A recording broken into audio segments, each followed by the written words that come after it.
For the first time in years, analysts were no longer debating if XRP could survive. They were debating how large its role could become inside the global financial system.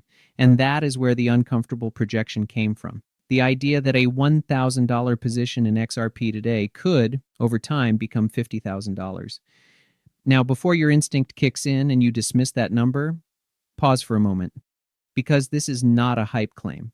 It is a scenario-based projection rooted in liquidity mechanics, institutional behavior, and infrastructure-level adoption. And whether you agree with it or not, it deserves to be understood properly. Welcome to Gainverse, the channel where we remove the noise, ignore the hype, and break crypto down the way institutions actually look at it. If you want calm analysis, real data, and long-term thinking, make sure you subscribe to Gainverse, because what we're discussing today is not about tomorrow's candle. It's about the next phase of global finance. Let's start with one important truth. XRP is not being evaluated as just another coin anymore.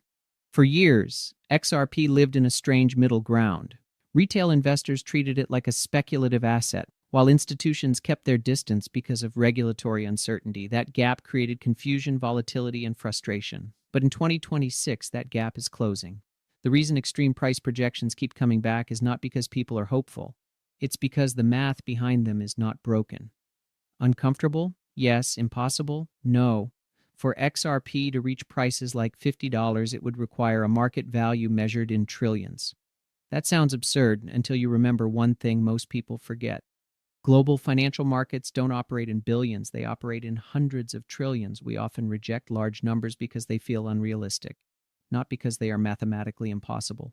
History is full of assets that once sounded insane until they became normal. The real question is not, can XRP hit $50? The real question is, what role is XRP designed to play? If XRP were just another retail trading token, the discussion would end here. But it's not. XRP was built to solve liquidity problems, specifically cross-border settlement, capital efficiency, and real-time value transfer between institutions. Those are not small markets. Those are foundational markets. And when something becomes infrastructure, price behavior changes completely. This is where most people get it wrong. They look at XRP through the lens of speculation when it should be viewed through the lens of absorption. Speculative assets rely on excitement. Infrastructure assets rely on necessity. In early 2026, we are seeing the first signs that XRP is slowly transitioning from one category into the other. That transition is never loud.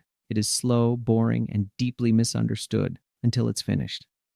If you are looking for a lottery ticket, this is not your play. But if you are looking at how money actually moves between banks, funds, and institutions, the picture starts to look very different. Another critical point most people overlook is time. Extreme outcomes in finance do not happen quickly. They happen when enough structural changes align over multiple years. The mistake most retail investors make is mismatching their expectations with reality. They expect infrastructure-level transformations to pay out on retail timelines. That never works. When analysts talk about XRP mirroring historical breakout patterns with potential multi-thousand% gains, they are not talking about weeks or months. They are talking about cycles of capital absorption. Liquidity moves slowly until it doesn't. And when supply tightens while demand becomes non-negotiable, prices don't rise politely.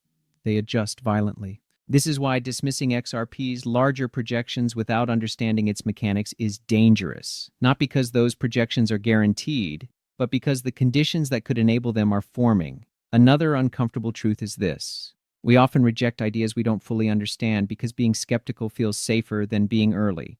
But markets don't reward comfort. They reward preparation. XRP's design forces us to think differently about value. It is not designed to sit idle. It is designed to move repeatedly inside systems that require speed, compliance, and scale. And when an asset becomes a tool, not a collectible, its valuation model changes. This is why you keep hearing numbers that sound unrealistic. Because people are still trying to price XRP as if it were a meme coin, while institutions are beginning to model it as a liquidity bridge. Those two perspectives do not produce the same price targets. As we move deeper into 2026, the most important shift is not price, it is classification. XRP is no longer being debated solely as a speculative asset. It is being categorized, regulated, and structured. That alone changes everything. For years, XRP lived under a shadow that most retail investors never fully appreciated. It wasn't market competition, it wasn't technology, and it definitely wasn't lack of demand, it was uncertainty. specifically regulatory uncertainty.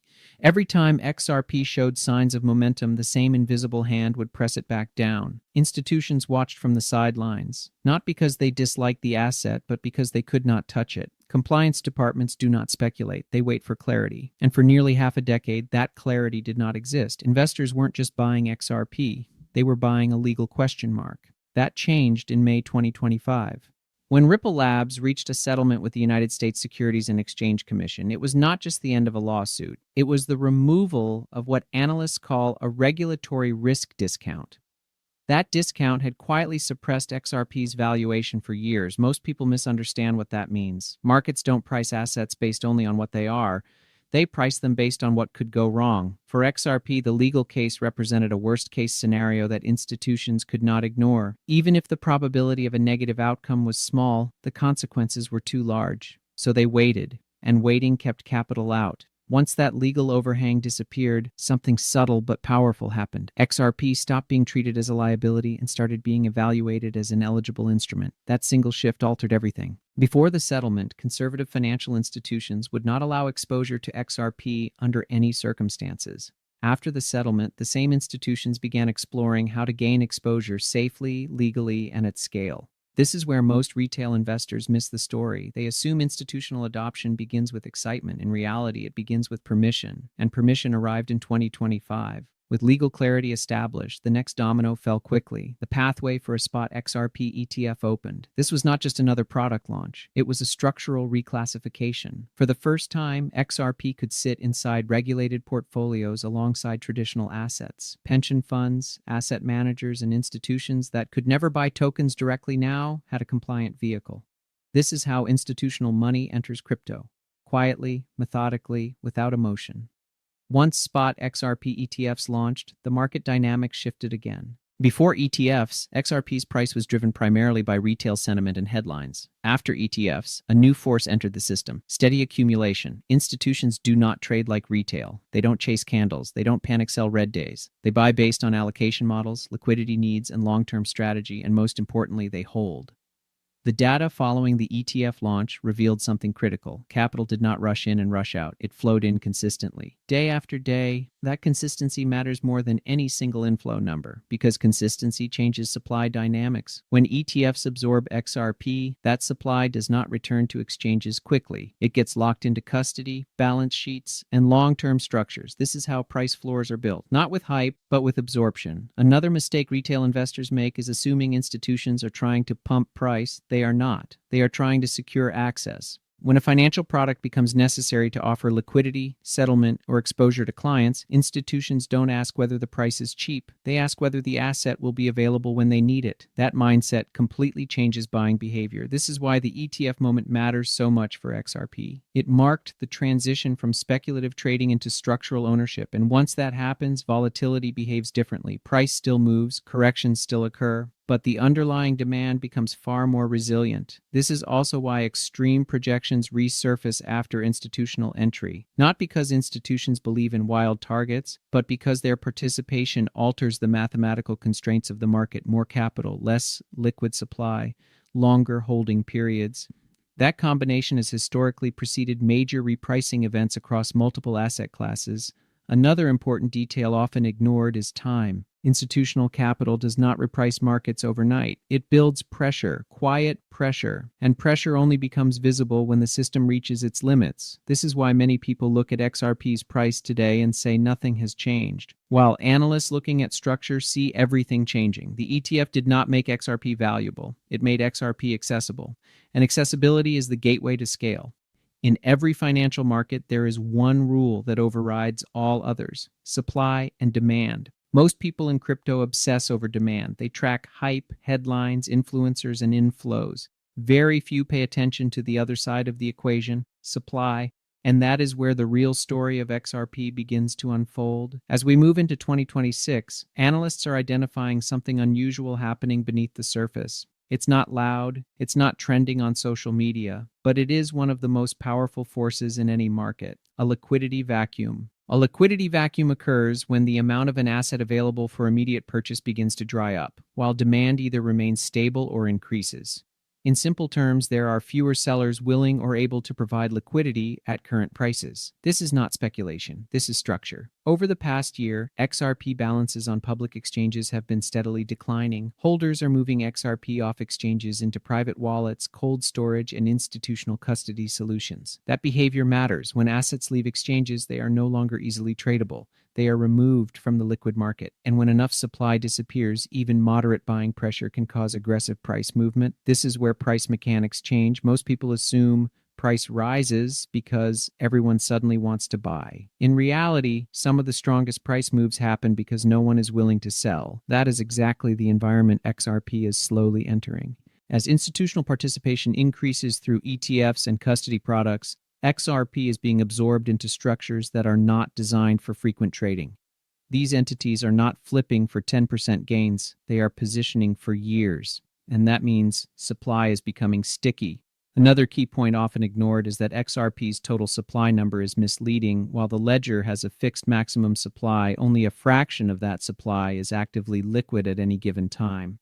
The rest is locked, held, or strategically reserved. As exchange balances drop, the effective supply shrinks, and markets respond not to total supply but to available supply. Recent data suggests that exchange-held XRP has fallen to levels not seen since the late 2010s. This is not coincidence. It is behavioral change. People don't move assets off exchanges when they plan to sell tomorrow. They do it when they are preparing to hold through volatility. This is the silent engine behind major price repricing. Now combine that with institutional demand. When large funds allocate capital, they do not buy all at once. They layer in, they rebalance, they add on weakness. That creates persistent buying pressure, not spikes. When persistent demand meets shrinking supply, price becomes unstable to the upside. This is why analysts keep referencing multi-thousand% scenarios. Not because they expect mania, but because supply shocks produce nonlinear outcomes. Markets do not adjust smoothly under scarcity, they gap. Another mistake retail investors make is waiting for a news event to confirm a move. But supply-driven moves rarely announce themselves. They happen quietly, then suddenly. By the time price reflects the shortage, positioning opportunities are gone. This is why liquidity analysis matters more than sentiment. And it's also why many people will miss the move. Not because they were wrong, but because they were early and impatient. Liquidity vacuums take time to form, but once they reach a breaking point, price adjusts rapidly to restore balance. That is not theory, that is market physics. If exchange supply continues to decline while institutional demand remains steady or increases, price has only one direction to move in order to attract sellers back into the market: higher. This is also why extreme targets start to look less like fantasy and more like stress test scenarios. Analysts are not saying XRP must hit these levels. They are saying that under certain conditions, price has no alternative, but timing matters. This is not about next week, it is not about next month. It is about understanding that structural scarcity does not reward emotional decision-making. The people who lose in these environments are not the ones who are wrong. They are the ones whose timelines do not match the market's reality. For a long time, XRP carried a reputation that limited how seriously it was taken. It was fast, it was cheap, it was efficient, but critics dismissed it as a one-purpose tool. They argued that while XRP was good at moving money from point A to point B, it lacked the flexibility of programmable networks like Ethereum. It was seen as corporate infrastructure, not a developer ecosystem. That perception is now outdated. As we move deeper into 2026, the XRP Ledger is undergoing a quiet but fundamental transformation. It is evolving from a single-function payment rail into a programmable financial platform. This shift matters more than most people realize. When a network becomes programmable, it stops being just a tool and starts becoming an environment. That changes how value is created, retained, and compounded. Smart contract functionality is being integrated directly into the XRP Ledger through new mechanisms that allow developers to build logic on-chain without sacrificing speed or cost efficiency. This is not about copying Ethereum. It is about solving finance-specific problems at scale. Banks, funds, and institutions do not need meme tokens or experimental apps. They need deterministic execution, low fees, compliance, and reliability. That is what the XRP Ledger is being optimized for. As developers gain the ability to deploy decentralized finance tools, automated market makers, and programmable settlement logic directly on XRPL, the demand profile of XRP changes. It is no longer just a bridge asset. It becomes fuel. When an asset is required to power activity across an expanding ecosystem, demand becomes continuous rather than speculative. Another major breakthrough often overlooked is privacy. In traditional finance, privacy is not optional. A bank cannot expose its liquidity positions, client flows, or internal settlements on a public ledger. That alone prevented large-scale adoption of public blockchains. The XRP Ledger's 2026 roadmap addresses this directly. Through the integration of zero-knowledge proof technology, transactions can be validated without revealing sensitive information. This allows institutions to maintain confidentiality while still providing cryptographic proof of compliance. This is a critical unlock. Without privacy, institutions cannot operate. Without transparency, regulators cannot approve. Zero-knowledge systems allow both to coexist. This is the missing layer that transforms XRP from a retail-accessible network into institutional-grade infrastructure. Once privacy is solved, the conversation changes. Banks no longer ask if they can use public ledgers. They ask how fast they can integrate them. Another underestimated catalyst is real-world asset tokenization. The financial world is moving beyond digital-only assets. The next phase involves placing ownership of real estate, commodities, private credit, and government bonds directly onto ledgers. The XRP Ledger is built for this. With the introduction of advanced token standards designed to carry embedded data and compliance logic, institutions can tokenize assets in a way that aligns with legal and regulatory frameworks. This is not theoretical. The tokenization of even a small percentage of global real-world assets represents trillions of dollars in value. If XRP becomes the underlying liquidity layer for that activity, demand scales far beyond what retail markets can imagine. Another crucial development is interoperability. For years, crypto ecosystems operated like isolated islands. Ethereum had liquidity, XRP had speed, but they did not communicate efficiently. That is changing. Bridges and sidechains are now connecting XRP's settlement efficiency with Ethereum's decentralized finance ecosystem. Assets can move between networks, allowing XRP to tap into existing liquidity pools without replacing them. This is not competition. It is integration, and integration multiplies value. As capital flows freely between networks, XRP positions itself as a hub rather than a silo. That role attracts liquidity not because of ideology, but because of efficiency. All of these developments share one common trait. They do not produce immediate price spikes. They produce foundational demand. Foundational demand is slow, but it is relentless. And once it reaches critical mass, price adjustments are no longer optional. This is why many people struggle to reconcile current prices with long-term projections. They are looking at charts, while the real transformation is happening at the infrastructure level. Markets always lag infrastructure. By the time the price reflects utility, opportunity has already passed. In fast-moving financial markets, the most dangerous mistake is not being wrong. It is having the right idea with the wrong timeline.